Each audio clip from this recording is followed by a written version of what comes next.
Hey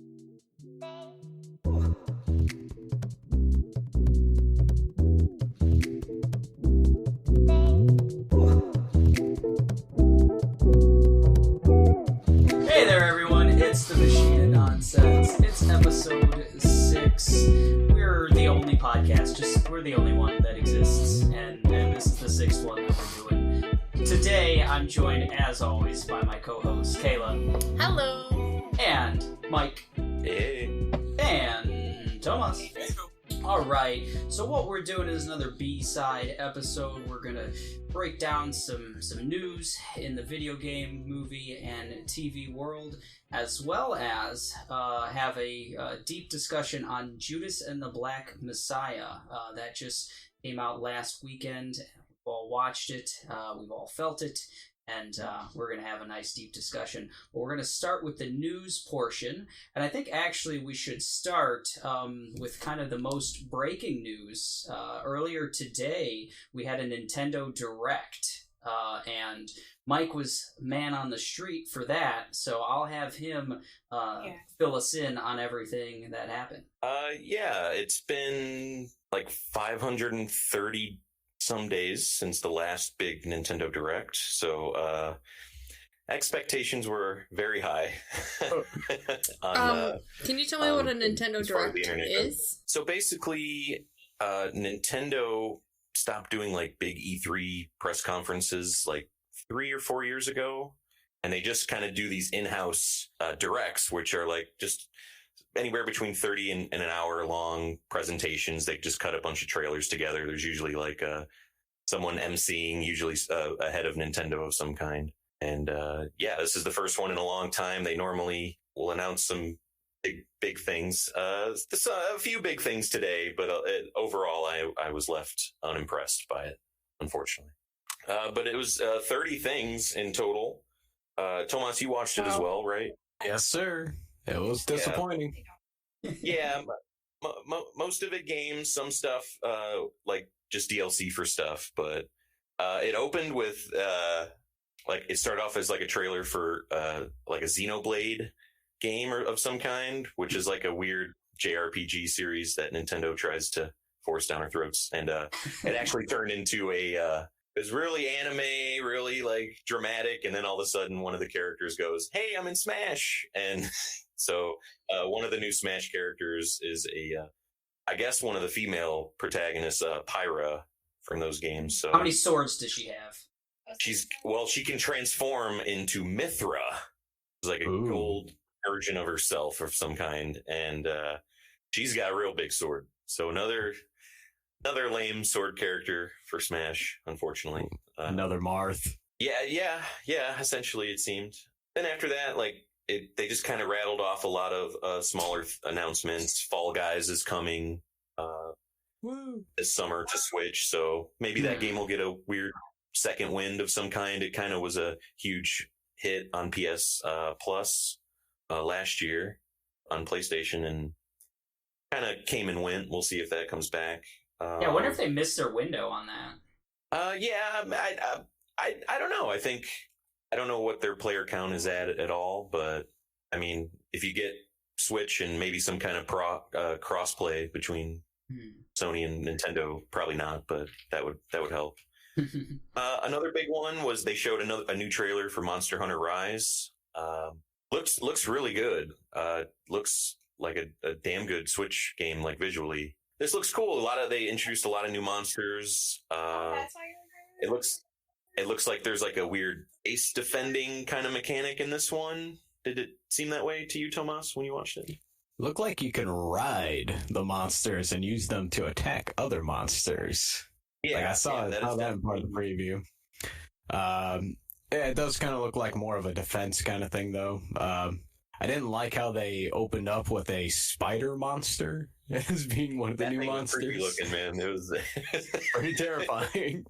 Yeah, there's a mud one that looked like, I saw a mud one that I was like, Mike would probably like that one a lot. There's a lot of big dumb looking ones too. Saw the mud bubbling up, but I'm like, there's my boy Barryoth, and then it wasn't.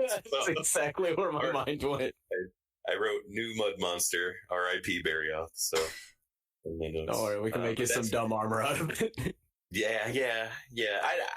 I'm excited for this. I think I'm going to check it out when it comes out. It comes out March 26th, so pretty soon. Also announced like it's having its own Switch console, like with says Monster Hunter on it or something, and a Pro controller as well, which looked pretty cool. Is that an exclusive, Rise? Yeah. Yep. Okay, thought so. Yeah. Next, they went right into a new Mario Golf Super Rush. It's kind of exciting. Yeah, the only Mario Golf I've ever really touched was Toadstool Tour for GameCube. So this, I would love the idea of a Mario Golf set like in the Mushroom Kingdom and use all those kind of cool worlds that they've already built. But this is like Mario characters in like natural setting, like not even fantastical kind of worlds. Yeah, it's just regular ass golf. It just looks really plain, and they introduced like this new mode called Speed Golf, which looked kind of fun. Like once you can just like bolt it, or like you have to race. And try just to, like hit, keep going. Yeah, I'm sure it takes your score into factor too, but that kind of neat. Is that the weird, like, long Mario from the NES Mario? Like, where he had a really oblong body? Have you guys checked that out? Oh, no, you're talking about the original NES Open? Yeah. Yeah. Creepy Mario. Yeah, but that's coming out June 25th. People seem hype about that on Twitter, so. Bryce's birthday. And it was just, like, a lot of tiny stuff. Tales from the Borderlands is coming. Stubbs the Zombie, the original Xbox like 3D action-y game where you played as a zombie. I've seen a lot of jokes on Twitter. 1.3 million people watched a Stubbs the Zombies trailer at the same time in 2021. Pretty good. It was very, very odd. I've never heard of Stubbs the Zombie, so neither did I, but I'm aware of them now. Yeah, it's like set in the 50s. It's like kind of like a stylish, weird, you're a zombie and you're taking over other people's bodies too. I think Josh was very hype about Stubbs back in high school. But it's an old Xbox game. It's weird. And it was a lot of like a new Samurai Warriors game, which just looks like a fucking PS2 game. If you would have told me it was a port of that, I believe you. That's coming out this summer. Legend of Mana, which I think was a PS1 game. Yes, it was a PS1 game. It's okay. Not my favorite Mana game, kind but of the black sheep of that. A little bit, series, yeah. Right? Yeah. And it's just a port, or it's a remake, or what? I think it's a remaster. It looks like they touched up the graphics. It looks the pixel art looks really good. It's pretty, and that was kind of like their thing, stylized, very like I don't know. I think just that style of like art holds up over time. Yeah, it looks nice. That's coming out in June. And it was No More Heroes 3 got I think that was already announced, but that got like a new trailer. I never played any of those. Those are like they're really stylized, like cel shaded look to them that looks kind of cool. This is from Grasshopper Studios. I believe that's Suda 51's. Oh yeah, it's definitely a Suda joint. Studio. He has a very particular style of game he likes to make, so either you're down with Suda or you're not. Gotta be down with the clown, baby. That's coming out in August, so that looked kind of cool. Then we had a lot of more ports. Plants vs. Zombies, Battle for Neighborville, is coming in March. Neon White, which is like a really weird, like card-based first-person shooter. Like it was weird. It looked weird and it looked kind of clunky. I don't know. It just it does. It's like parkour type gameplay, and you're collecting these cards, and you're like trying to combo off and kill enemies while you're running. That's the guy who made Donut County, which I was shocked. Oh, because Donut County does not. It was like a little strange Katamari kind of knockoff kind of game. Are there any cute raccoons in this first person parkour? No, they're not. This They're killing demons. Kind of, heaven and hell. Killing demons in heaven. Yeah. All right, not for me. All right. Go on to the next. Neon White. It was just labeled a winter release. Mario items coming to Animal Crossing later this month. That looked kind of cool, to be honest. Looked very cool. Like, yeah, it looks. I just don't like the game. Just not into Animal Crossing. Nah. No. Very aesthetically pleasing.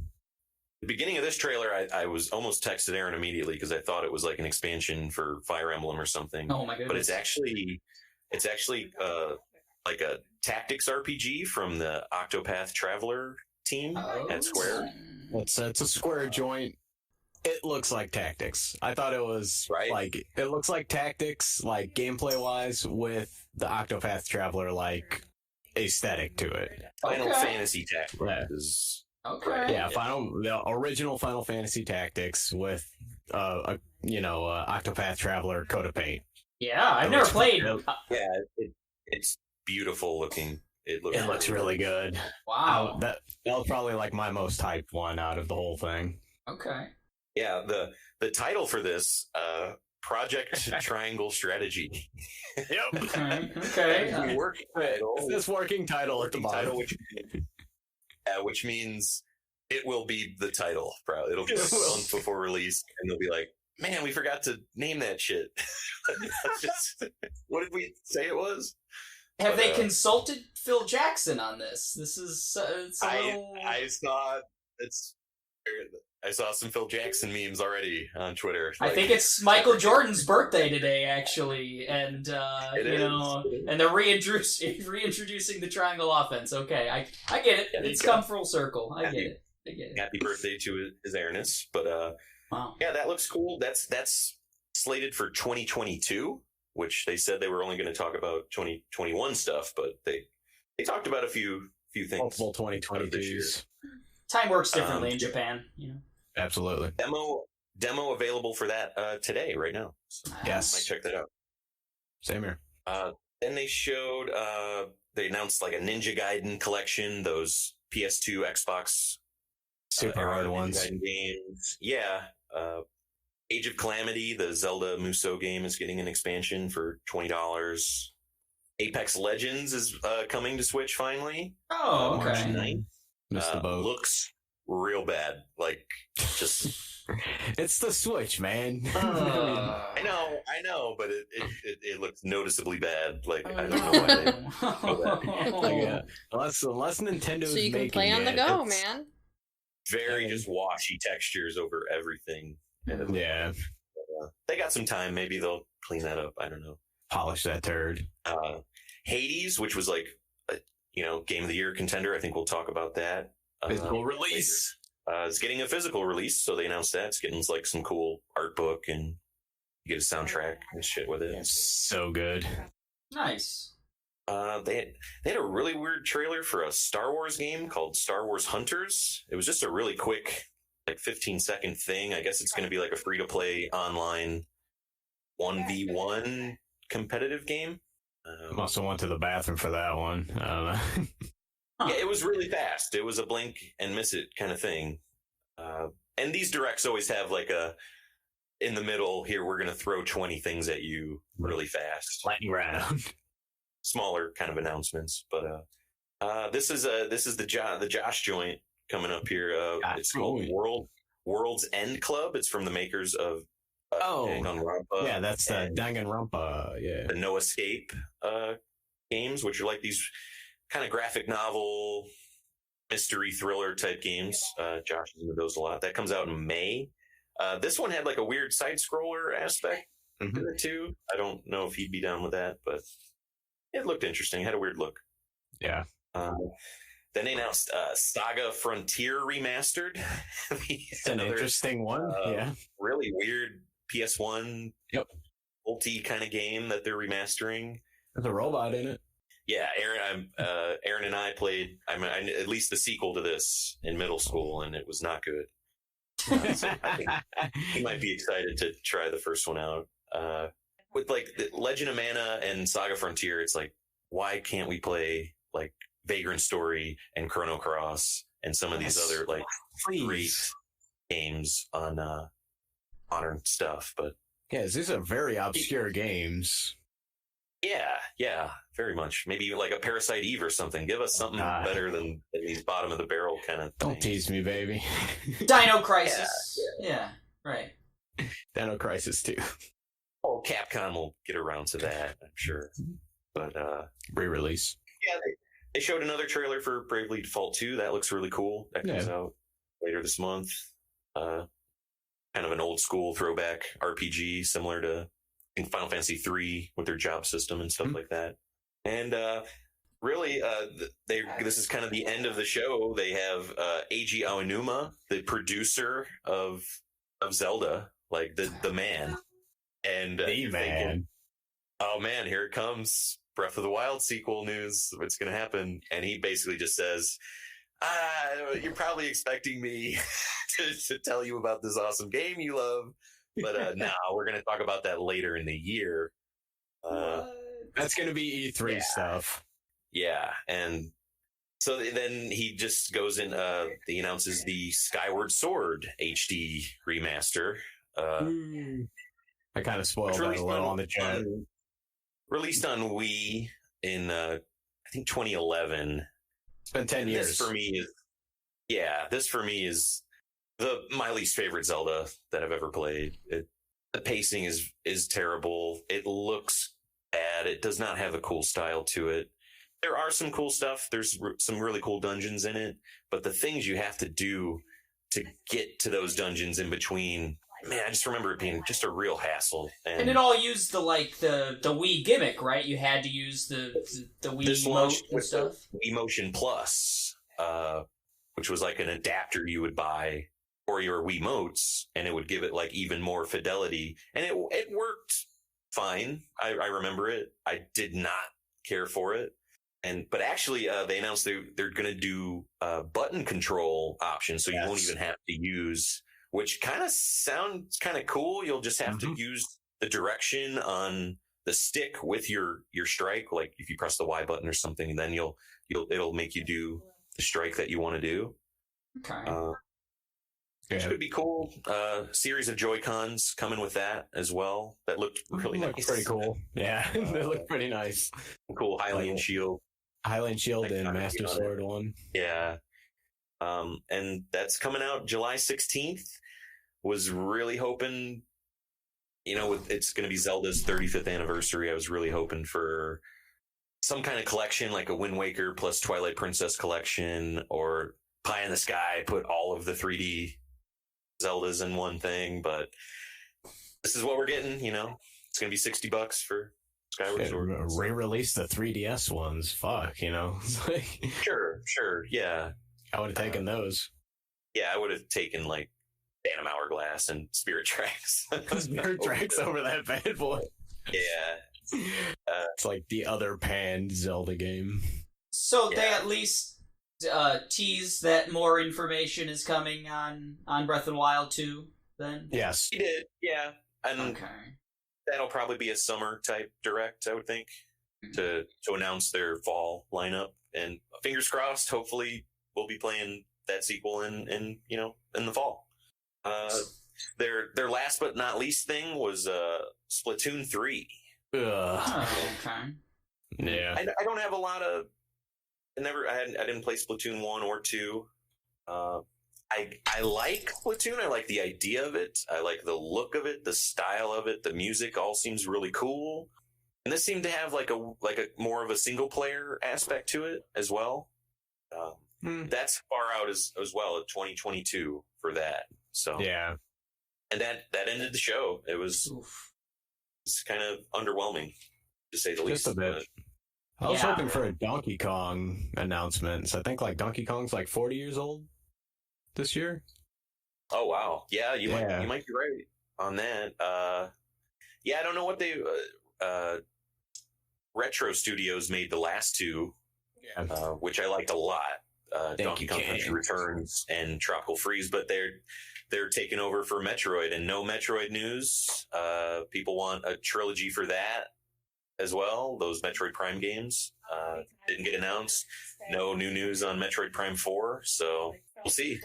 Keep looking onward on that. I don't know, but yeah, that was the direct. I was just telling Eric that I wanted to play some Donkey Kong. I have Tropical Freeze on Switch. We should. It's a fun game. It's fun. Yeah. It's really good. Yeah. Yeah. Well, that's Donkey Kong Country. It's a lot of trilogy stuff. Re-release. Well, all three of them are available on the Switch Online service, so that's cool. I Yeah, played it is three true. the other day. Yeah. Actually, I haven't checked that out in like forever, but well. It looks like they went with a quantity over maybe quality approach on the direct. Yeah, and they didn't lie. They got a lot of stuff coming pretty soon, but Yeah, that was all this year. Mostly, yeah, anyways. like 2 things Yeah. are next year, and they put a little graphic ahead of time. Things subject to change all these dates because of COVID. Yeah. But Yeah. I think that's probably why they went with quantity over quality, just because there's probably a possibility that things will get choked up further down the pipeline just because of COVID and all that. sure, and Nintendo's been better about like, hey, we know this is out. We're not like Paper Mario last year was like I think 60 days or something before launch. They announced that, and they're kind of into that mode now of here. We're going to talk about it when it's ready. Yeah, it's Nintendo. I mean, they can do another one of these in 3 months, and as long as they have some kind of stinger, any news, even a little bit on like Breath of the Wild 2 or something like that, a new Mario or something come on. They steal the conversation every time they announce one of these, whether it's a solid direct, which they've done a few of those recently, or bad ones. So yeah. Hopes and dreams will be shattered. Absolutely. You're a Nintendo fan every time. Every single time. Oh, so we'll shift to some more kind of disappointing news. Rian Johnson is still doing a Star Wars trilogy. Do you guys see that? Yes, I've seen that. Could care less about it. God, I don't know. I mean, Last Jedi is real divisive type, movie and everything else. Some people love it, some people hate it. It just seems like after that movie, they announced this trilogy. The final movie of, the last trilogy of Star Wars kind of underwhelmed, and it looked like they were just going to do the right thing and stick to the TV stuff, Mandalorian and the Clone Wars. Yeah, I mean, it's everything. Their TV stuff is just the stuff right now, and then this announcements. It's almost disappointing that they're going to put resources into that. Putting resources into Cruella de Vil, so I mean, yeah, that's. Well, I mean, in that sense, Disney has unlimited resources to do whatever they want. But I mean specifically, the Star Wars, whatever that piece of the pie is, the Disney Rian pie. Johnson Star Wars at that. Yeah, I don't know. That was a little rough, but I'll give him the benefit of the doubt. If he's given like his own kind of stories to tell instead of trying to follow up on what JJ did with Force Awakens, maybe it could be really good. I don't know. I know it's not even really known when this is going to start. I think he's going to do the Knives Out sequel before that even starts production. So yeah, I don't know why you would want to jump back to Star Wars, which he got probably so much hate after that came out, and probably just wants to focus on things that people will actually they liked, like Knives Out. Yeah. Well, hopefully that is, super down the line there and no time soon, because I have 30 projects in the pipeline. Yeah. I want my Star Wars on my television set. Speaking of rumors, we also, and I guess Disney as well, we have a rumor out there that the last 3 episodes of WandaVision are all going to be much longer. It's rumored that they're going to be about an hour a piece. Did you guys catch any of that? That's all. I didn't know it was just a rumor. I thought it was like for sure, but it's not for sure. Yeah, so I read conflicting stories. So it was growing. It was everywhere. It was all over Twitter and everything. And then I read another story, I think, on Gizmodo. I'm not exactly sure, but there's different ways to interpret. So what they're going off of is an interview with one of the showrunners early on that said that WandaVision's a 6-hour total runtime. Okay. And all encompassing in 9 episodes. So far, if you only count the episode runtime without the credits or anything else, they're sitting at 3 hours.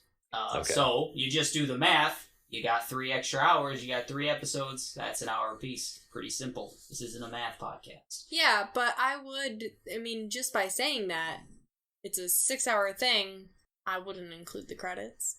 Yeah, and that's what people are taking at. But if you do consider, each episode length, literally when you're watching it, and you look at the slider bar, it says, maybe 40 minutes an episode so far. That comes out to about 4.5 episodes. So you're really looking at the last 3 episodes being about the same as they have been, 35-ish minutes. So it depends on, it's not set in stone that they'll be hour long episodes, unfortunately. I hope so. I every episode ends and I'm just like, man, I want more. Yeah, it definitely does leave you chomping at the bit a little bit more. It's like, I have so many questions about the show, and I absolutely love the direction it's taking, and I'm definitely just trying to turn off my pre-existing knowledge of the comics and just trying to enjoy the ride for what it is. But to me it's fun, but I just want to know how they're gonna close this up. Exciting. Every Friday, man. Love it. Yeah, I for one hope that it's not just, another, say, an hour and a half left of content. I feel like it's going to be hard to wrap it up in that little amount of time. I want 3 extra hours. I think I need 3 extra hours at least. Hell yeah. Also right in my wheelhouse, another trailer just dropped for the Snyder Cut. If anyone is not familiar with the Snyder Cut, that is Zack Snyder's new 4-hour cut of the Justice League movie. I know you guys are all hyped. I know you guys watched the trailer. Did you watch the trailer? Oh, he did!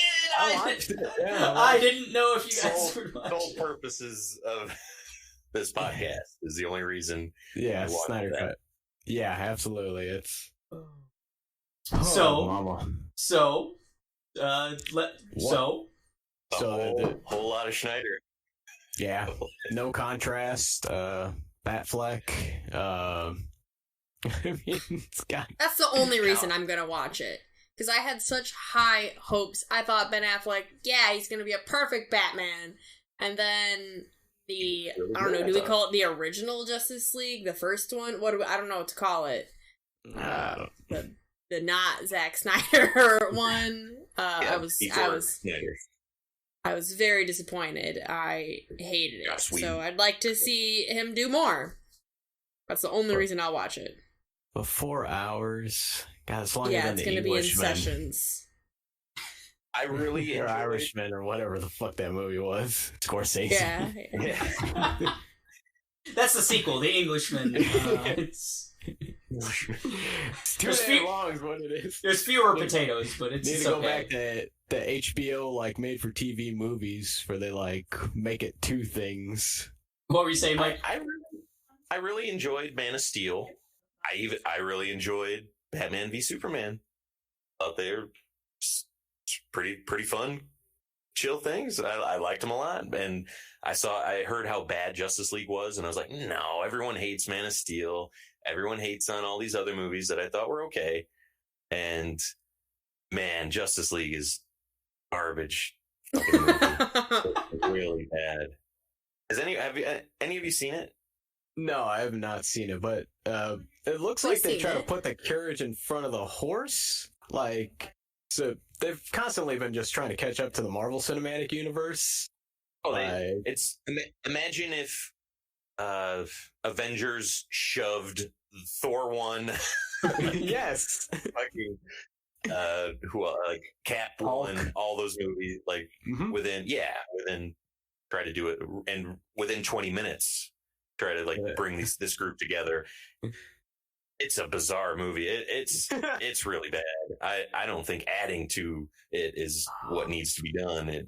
Woof. I am so excited. I don't know. I'm just 4 hours. I think it's going to be 4 hours of just a train into a wall, man. I think it's just.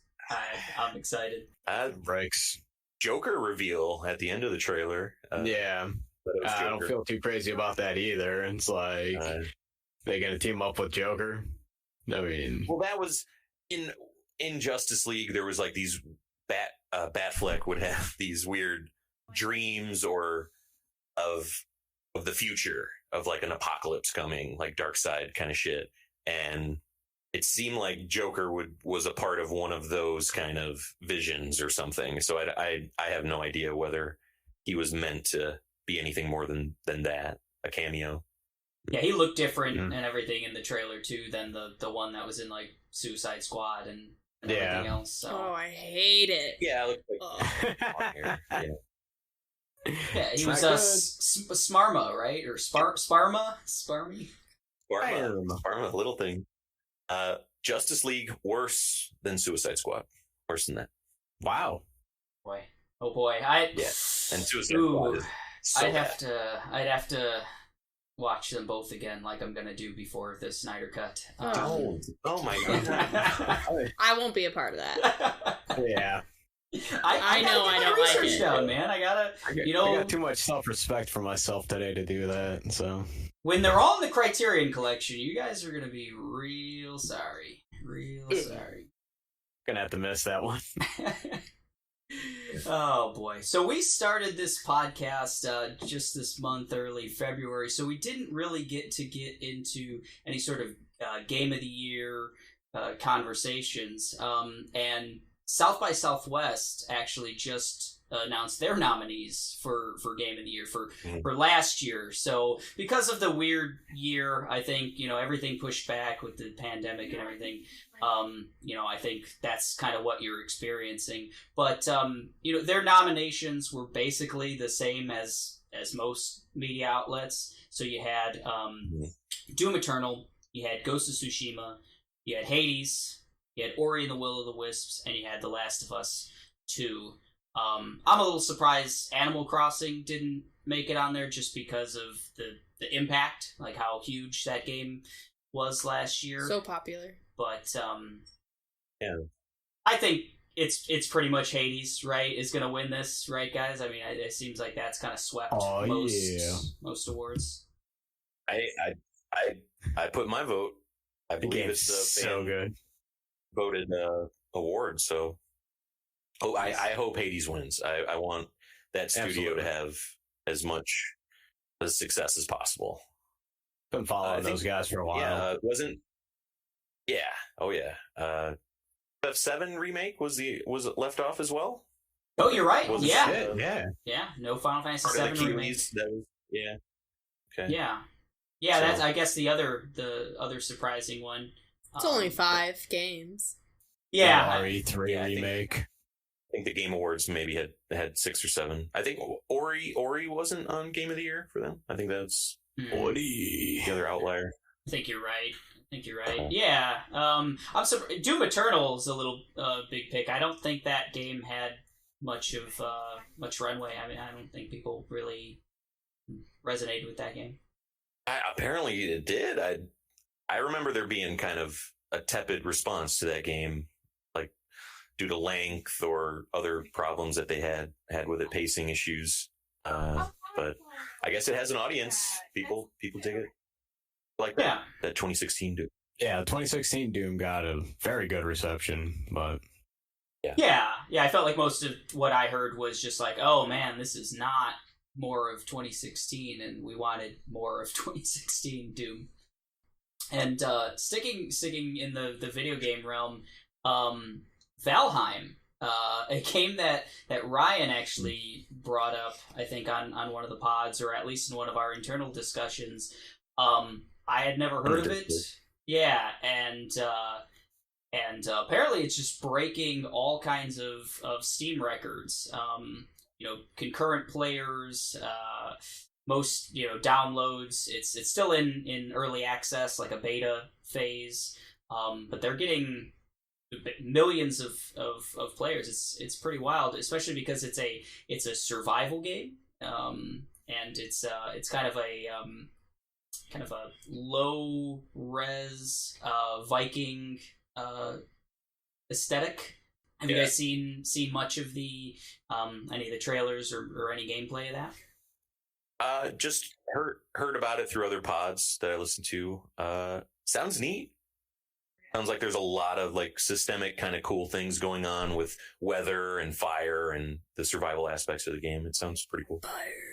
Yeah, I'm going to really follow it just for the simple fact that I'd love to say that I, was on the, I knew about it before it was big. I mean, it's already big, but like, if it's the next PUBG or Fortnite or something else like that, I'd like to stay within that conversation. So I have a feeling we'll probably bring it up in a future pod as well. Yeah, so we'll probably now, I guess, move into the Judas and the Black Messiah discussion. And I do want to say we're going to keep this spoiler-filled as opposed to spoiler-free because, it's a biopic, so you do a Wikipedia search or anything like that, you kind of know what happens in this movie, or it's a historical drama. So we're going to have spoilers. So if you want to go out and watch the movie, I highly recommend it before this discussion, but... we're not going to keep this spoiler free. So first off, Judas and the Black Messiah is, I said it's a biopic, but it's only a little bit of a biopic, really. It doesn't feel like a biopic. It feels more just like a historically set drama. It follows Fred Hampton, played by Daniel Kaluuya. Lakeith Stanfield plays Bill O'Neill. He's kind of almost the lead. I mean, Daniel Kaluuya is who the movie is about. He's the Black Messiah in the title, but Judas is Bill O'Neill, Lakeith Stanfield's character, and it really follows him from the get go on the movie. It's set in the late '60s, and it deals with the FBI and their kind of undercover investigation and sabotage, essentially, of the Black Panther Party. It gets into some really intense racial political issues, but just a super gripping movie. First off, what Tomas, you can start us off. What did you think overall? Oh boy, a lot of gut punching moments in this movie. I thought it was very good overall. Just anytime I see anything that's like this kind of like politically driven, and it's like, first of all, it's like this shit happened, like it's real. With the current climate of the country and what's going on with all the current movements and everything. I try to keep this as baseline, like in the middle as possible. But I always get really emotional whenever I watch something like this. Like I cried quite a bit, just because I don't know, man. Like the subject matter in it. It's it's like it's heartbreaking. It's extremely heartbreaking, but there's the little moments of hope too, like when they rebuild like several times throughout the movie too. But like the whole, he's like you mentioned, you're following Bill like most of the movie, and it's like, so like in the back of your head the whole entire time, it's like it's like, this like like this guy is gonna fuck them over. It's like like, I know how the movie's gonna end before it ends, so the whole entire time it's like, it's hard to like celebrate with the little triumphs and the overcoming, because it's like I know the train wreck's coming at the end, and it's just really fucked up, man. Like, it got me a little sideways at the end, just everything, like I said, yeah, like I said, I'm trying to stay middle of the road with this kind of shit, but like Like, yeah, I always joke around with, well, I didn't joke around, like, I'm 33 now. You know, with the current movements going on in the country, like, if I was, like, in my mid to early, like, 20s, I would have definitely been out there and I would have been wrecking shit, and I would have been, like, in that same kind of, like, we need to fuck shit up to get shit changed kind of mentality. And it was kind of cool, like, to see, you know, the rhetoric used to more like a unification and, like, you know, it's like a more like stable mentality, you know, Tomas, where it's like I can kind of resonate more with that. You know, it's like unification, calmer minds prevail kind of like rhetoric. And it was just so hard watching that, like, just get dashed against the rocks by, like, just the constant strife and turmoil that, you know, they just had to deal with. How about you, Mike? Yeah. I really loved the movie overall. Was left in awe with Kaluuya's performance after this. For me, he's the guy that betrayed Chadwick Boseman in Black Panther.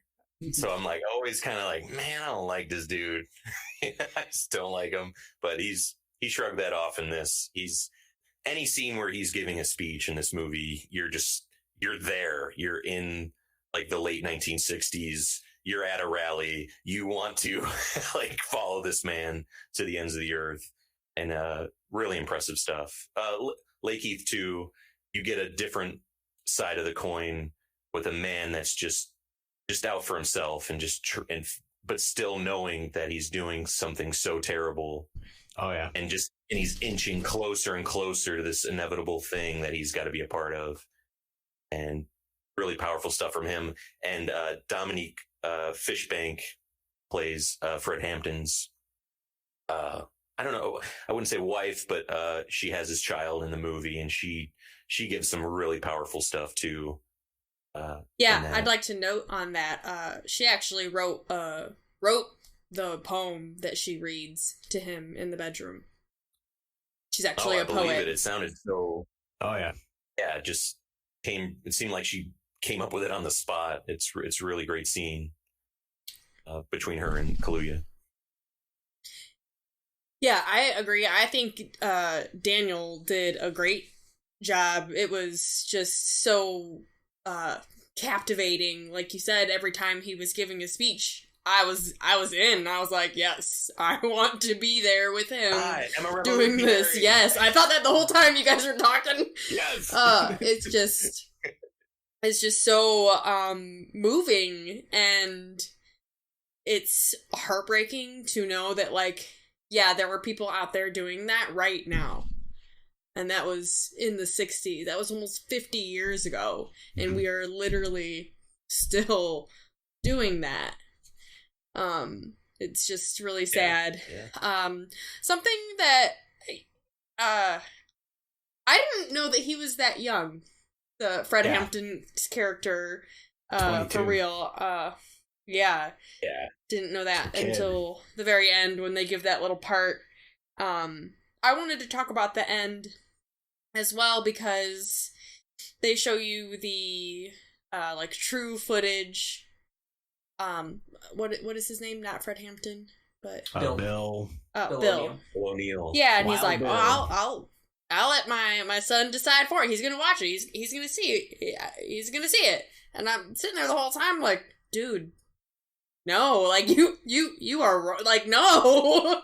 And then you get the knowledge that he actually committed suicide after the recordings were released, which is heartbreaking because I do want to understand also that he was faced with, all right, go to jail or go check these guys out for me.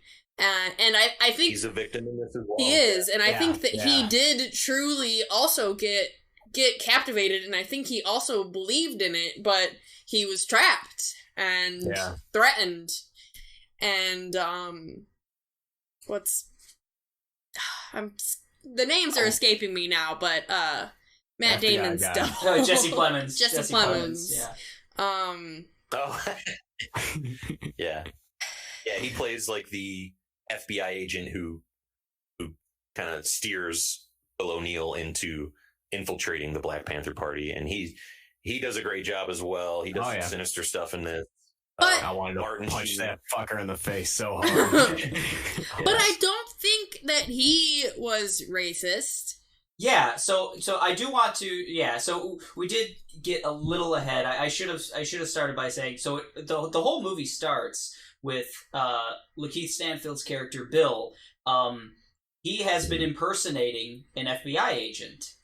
He's a con artist. He just kind of is probably a street criminal, that kind of thing. Boosting cars. So he goes into a bar in Chicago. By the way, yeah, it's all set in Chicago, right? Southside, baby. He goes into a bar and impersonates an FBI agent. He's got a badge, and he makes off. It's pretty thrilling scene because he gets made, and they're trying to murder him, basically. This gang. Yeah, it's a gang bar. And the Crowns, I believe. Right.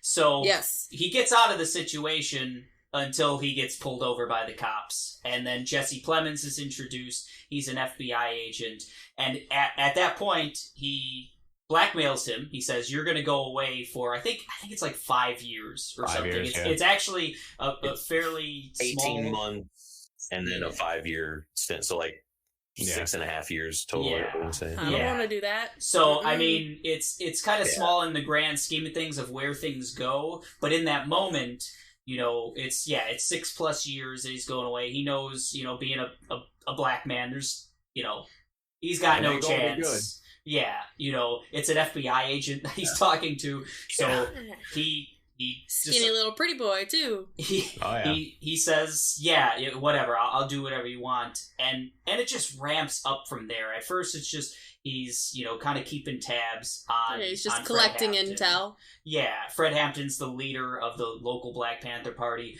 but you see through Bill what Fred's able to do. I mean, you get these awesome speeches and everything else. And on the speeches, I did want to mention, in the last pod, I said how everyone who's not from the U.S. can do such great accent work. Another example, he's a British guy, and his accent work is just wonderful, perfect in this movie. But transformative. It's unbelievable. Yeah, it's insane because they do show at one point they show some actual archival footage of Fred Hampton, and like you said, it's transformative. Everything ramps up from there, but there's a couple pivotal scenes that I really wanted to get into. One of which is at one point, Bill runs into a security officer for one of the another Black Panther group who's hiding out in Chicago. And he thinks he's made. He thinks he's in trouble. They know that he's an inside man and he's gonna die. He has some crazy dreams about it and everything else. And he ends up meeting with his handler, Jesse Plemons, to talk it out, and says man, I think they know, I met this guy, I don't remember the guy's name, but he says, this guy from this other Black Panther Party and everything else, he's got me. Jesse Plemons then goes to his superiors, including J. Edgar Hoover, the leader of the FBI, played by Martin Sheen, and says, is my guy in trouble? Who's this other guy? And he finds out that the FBI essentially is also blackmailing this guy. He's got a murder charge on him that they set him up to do. So he murdered another member of the Black Panther Party. Yep. The FBI now moves this guy all over the country to different safe houses in the Black Panther Party. And now they can get a warrant because he's a fugitive. But they're doing all of this. And you can see, I think Jesse Plemons played that so well. You can just see, holy shit, I'm doing this because I'm an FBI guy. I'm part of this shit. It's one thing. Yeah, he put it all together. Yeah, it's one thing for Bill, who's just being blackmailed. Yeah, he's on the wrong side, and he can tell, and he keeps it up at that point. That's right. To me, that's the scene where Jesse Plemons, Roy Mitchell is his character's name, where that's where he becomes a villain. Before that, he was just doing his job. He didn't know how insidious he does this all get was. Basically threatened in that same scene as well. Yeah. I mean, Martin Sheen was actually, he's not in the movie a lot, but he's playing J. Edgar Hoover, the kind of director of the FBI, and I thought he was, he was scary. He was a scary dude.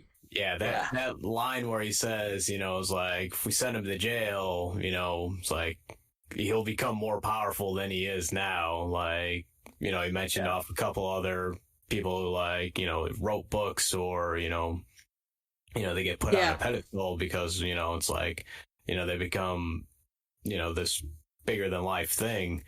It's like, we gotta put old boy down. I was like, oof. It's like, you felt it, man. It's like, I know this was in the past, but like, it's like, it's like it was delivered so well that like you can feel it as like a gut punch, just because of the current times as well. It's like, it's a true fucking story, and it's heartbreaking.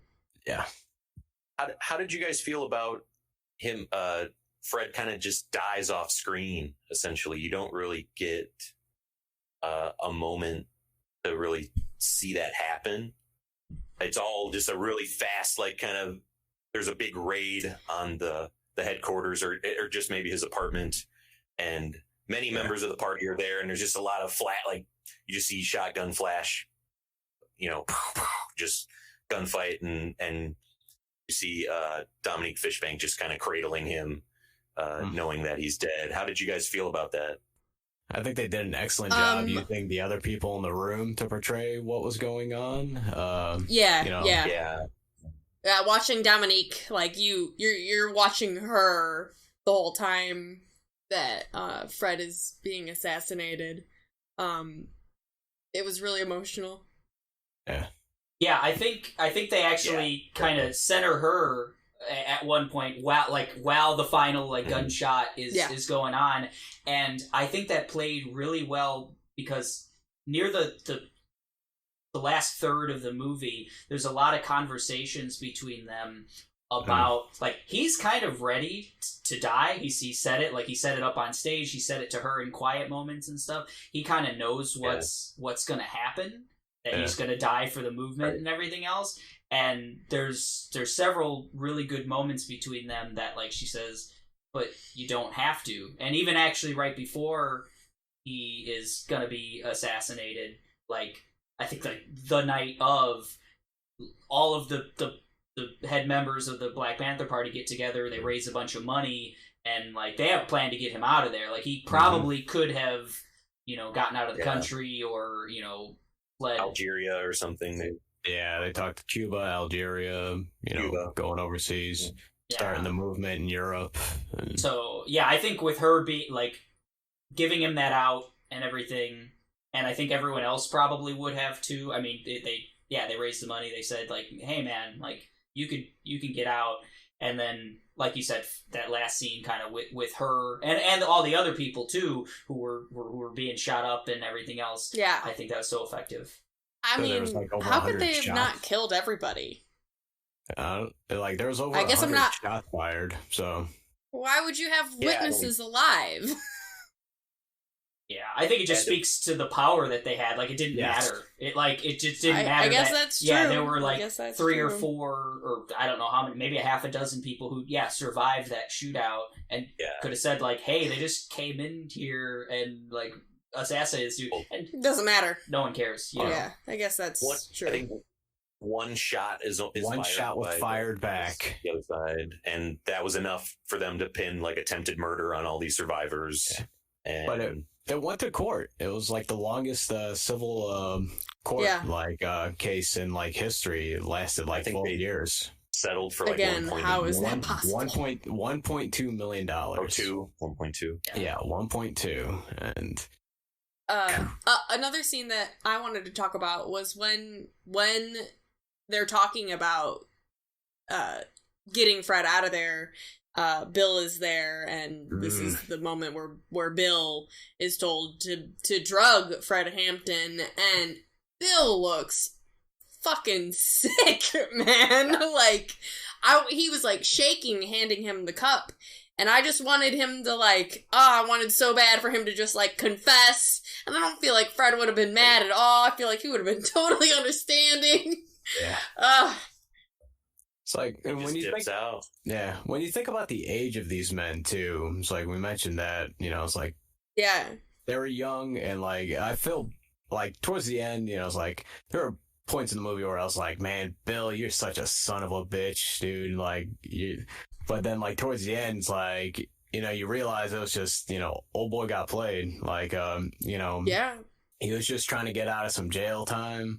And it just got really, really fucking out of control for him, man. It's like when they told him to write down the blueprint of the apartment, it's like I choked up, man. I was like, I felt the tension in that air. It's like you portrayed it so well, like he did. Oh man, it was real tense, but like there's not much interaction between Bill and Fred in this movie. No. Like, they don't have a lot of scenes together, but they still do a very effective, like, Bill cares about this dude. He gets, like, sucked into this guy's like, vortex, and it comes out on the screen, man. It's really great. Yeah, they're great together. Yeah. He mentioned in an interview, Bill, like, that, like, he kind of looked up to the FBI dude at first. So he didn't have a lot of male role models growing up. And old boy took him into his house. He treated him like a guest. He offered him things that he never experienced in his life, and he treated him like a human being up front. And that's why I said, like, I don't think he was racist. Like, yeah, he had him over for a cookout. Like, and never once did I feel like he even spoke to Bill. Like, in I saw it as an opportunity. Yeah, like. Right. Yeah, I can move up the ranks here if this goes well. Like, I think the scene that really cements that whole like conversation is Roy, Jesse Plemons' character, and I think it's J. Edgar again, Martin Sheen, and or it's his superior. It's either J. Edgar Hoover or his other superior in the FBI, and he asks him pointedly. He says, like, "What happens when your daughter brings a black man home?" He may have not used that great of words, but I think he did. He may have. He straight out asked. I feel like he says like one of them or something like that. I don't think he like is nice about it, but like he does. He straight up says to him, and Roy is taken aback. He's like, what are you talking about? My daughter's like 5 or something. Like, and he's like, okay, but answer the question. Yeah, to answer the question. And then he tries to deflect. He says, like, why are we talking about this? I thought we were talking about Fred Hampton and everything else. And then finally he breaks it down, and he says, like, well, no, she's not gonna be with a black man or whatever else. And I think it's wonderfully acted, but I think it just speaks to. Because if he was just a racist, if Jesse Plemons' character was just like another racist in this racist organization and everything else, it's not important, It's just like, oh, okay, of course he's doing all this, blackmailing this guy and sabotaging and essentially like okaying an assassination, multiple assassinations. Like, okay, yeah, he's an awful racist, but he's not. He's doing it for his job, like just to, like Nelson said, like to maybe get ahead, get a promotion or something else like that. And it just kind of like, to me, that's the most powerful moment, because it just kind of shows you how, like, when they say whatever systemic racism or organizational racism or anything else, that's what that is. Like, it's not even the person. Like, that FBI agent doesn't have malice towards like Fred Hampton for his skin color or anything. Orders. Yeah, like that just like holy brotherhood. Shit, like blew me away.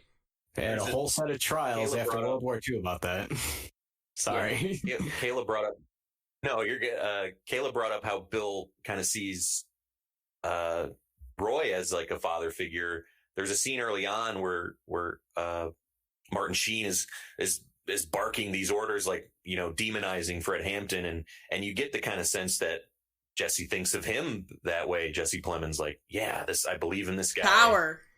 These guys have to be. These are the bad guys, and I'm a good guy, and we're gonna stop them.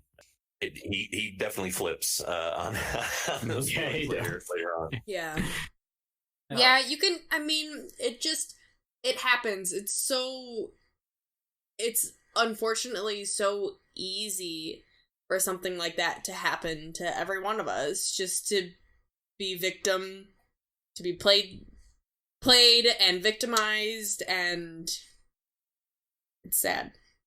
And wanting to feel a part of, not being ostracized by your peers. There's many societal, like, structures and norms that, like, we just kind of fall into place for just because, I think everybody has a sense of, like, just wanting to, fit in. And, this is, like, a very big example of that going very wrong and to a very extreme. It's... Ooh, this movie got me all kinds of sideways, man. Yeah. It was beautifully done. Yeah, it was.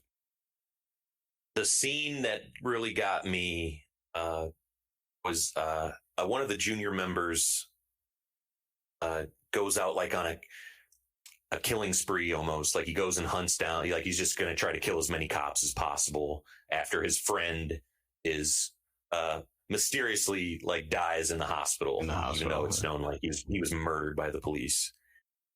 And so Fred, this kid died on his watch, basically goes to his mother, to try to set things right the best he could. And she just goes into this, I don't know the actress's name. She does a great job. And she's explaining to him all, what a sweet person he was, and tells this wonderful story about him. And she just knows that none of that matters anymore. Her son is just going to be known as a cop killer. Yeah. And that's it. And she begs Fred, don't let him remember my baby that way, And then he wants that money that they collect from him at the end. He wants that to be put into like a medical center, a medical clinic named after him. And I thought that was a really cool thing. Yeah. Yeah, I meant to look up, and I hope that just because it is so historically accurate, I hope that that's actually, what happened. Yeah. Yeah, I bet you it is, just from, it seems like everything that they really, didn't really play with history too much. Yeah. Yeah, I think one more scene I definitely wanted to touch on was when the Black Panthers are going to... Fred, then, his upper members of the Black Panthers are going to all these other organizations. Some of them are other gangs, other, things clinics, like that. Hospitals, churches. Yeah, one of them that they go to is like a Southern Pride type rally. They're not necessarily like the KKK or anything, but they've got some Confederate flags, and it's just a bunch of white people. And they just walk in there, and you think like, holy shit, this is going to be a brawl, because they often carry guns and everything else, and it's black and white, for lack of a better word. And they do get into it verbally at one point, but he says like, it's not even a race thing at this point.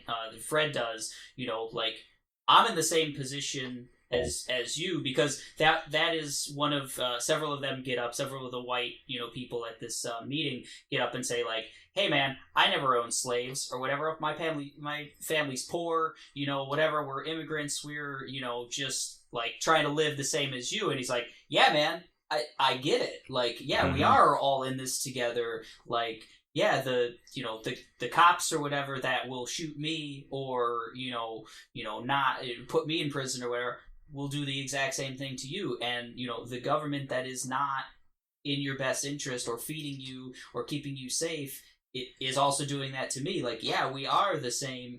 And later on in the movie you see those same people at rallies with the Black Panthers and with some of the other, they go to a Hispanic gang or group as well. And you see some of them later on. So I just really liked that, because I feel like that's like still to this day is like a huge argument that people do make against, like, hey man, I never owned slaves, my family never owned slaves, we're just as poor as you, we're just as anything else. And like, yeah, like it's And it's not because you know you're black, you're white, you're Hispanic, you're whatever else. It's because like your government isn't doing what it should for you. Your system community has failed.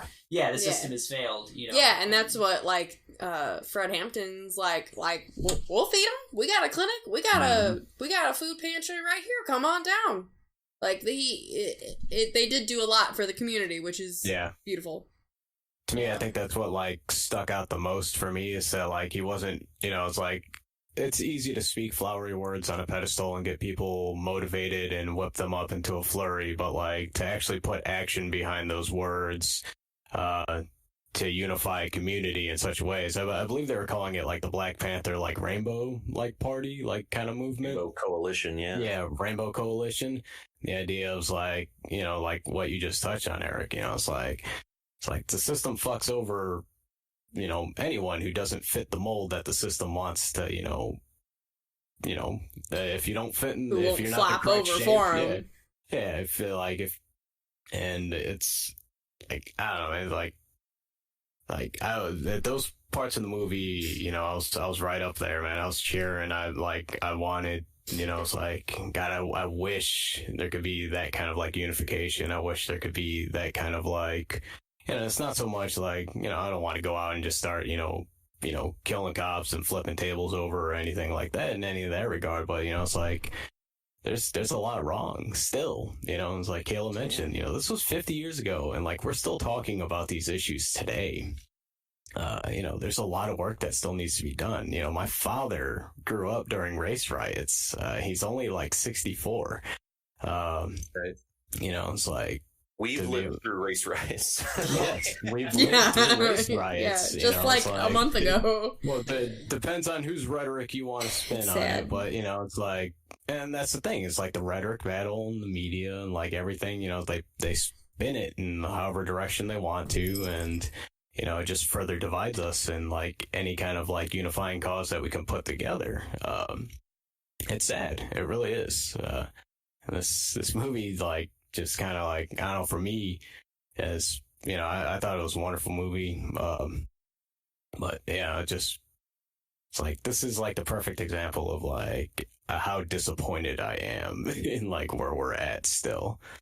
Yeah, and I think to end on a little more positive note, you mentioned like the Rainbow Coalition and everything else. I'm pretty sure that's the same, you know, foundation that still is going on, like Jesse Jackson in the city of Chicago and everything else. And the movie actually did end with Fred Hampton Jr., you know, a little bio that he's still, you know, an active member, an activist. He's a chairman. Yeah, yes, exactly. He's the new chairman. So it is nice, you know, like his father's legacy is still going on. And I think this movie's going to have... I had no idea who Fred Hampton was. You know, I only vaguely knew who the, you know, what the Black Panther Party was about or anything else like that. And I think it's not spin. I think it just gives puts it in a really positive light in a lot of ways. And Bobby Rush, also one of the people portrayed in the movie, is a longtime serving U.S. congressman out of Illinois as well. Oh, okay. So, you know, a lot of the people depicted in this have continued on this fight, this struggle, and done a lot of positive things. So yeah, I definitely want to leave on a positive note on that. Even though we give this movie like 4 cries out of 4, I think. Absolutely. Shit, I cried right now talking about it. Yeah, it's movie of the year for me so far. It is so far. Yeah, and did The Little Things as best movie. Yeah. So yeah, I hope that, you know, even if we did spoil it for you, if you hadn't seen it before, check it out. We didn't do it enough justice. It's thrilling at points if you just like a thriller even and drama. It's got that, but if you dig a little deeper and get into the message and everything else, it's a real emotional ride. So I think all 4 of us highly recommend it. Go check it out. I got HBO Max for this movie. Way to go, Tomas. Literally.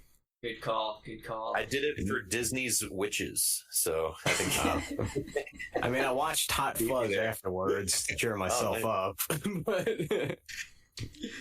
oh boy. So yeah, we'll wrap up the entire pod now.